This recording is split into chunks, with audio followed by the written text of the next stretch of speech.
Il se nomme La Souveraine, construit en 1865, déconstruit puis reconstruit dans le style haussmannien du Second Empire. Et il a hébergé des grands de ce monde, la duchesse Vladimir, tante du dernier tsar de Russie, ou encore le Shah de Perse. C'est cet hôtel, racheté en mars dernier au groupe Partouche par la Société des Thermes de Contrexéville, FC2L. Le prix global avec l'achat et les travaux, la première tranche de travaux, on sera autour d'1 200 000 €.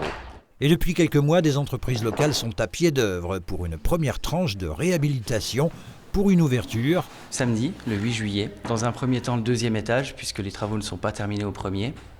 Puis viendra l'ouverture du premier étage et enfin l'ouverture du rez-de-chaussée en dernier, à la fin du mois. Et vous avez déjà des réservations ? Oui, nous commençons à collecter les réservations, notamment grâce aux thermes. Un hôtel qui compte 30 chambres de 25 mètres carrés à 35 mètres carrés pour des prix compris entre 80 et 95 €. Quant au premier étage, lui, il devra attendre quelques jours supplémentaires pour accueillir ses premiers clients, curistes en premier lieu.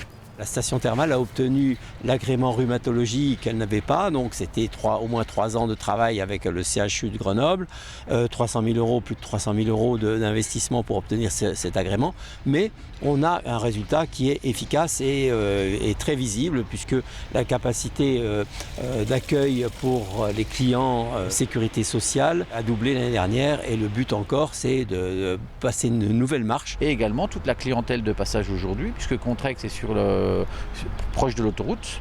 Donc oui, on a également une clientèle belge, luxembourgeoise qui descend dans les vacances ou hollandaise qu'on peut accueillir pour des soirées étapes très facilement. Non, l'idée c'était d'avoir quelque chose de chaleureux, coloré. Une offre hôtelière qui s'étoffe, c'est plutôt une bonne nouvelle pour la cité thermale qui comptait jusqu'ici 230 chambres et qui poursuit doucement mais sûrement sa métamorphose. Et comme une bonne nouvelle ne vient jamais seule, FC2L a racheté également au groupe Partouche un deuxième établissement hôtelier, le Royal, qui lui en revanche accuse son siècle d'existence.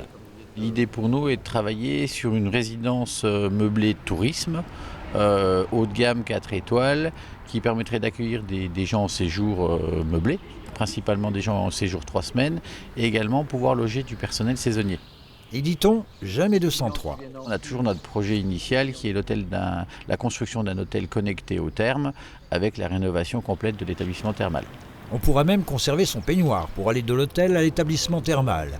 Mais ceci est une autre histoire, car la société FC2L ne souhaite pas davantage s'étendre sur le sujet.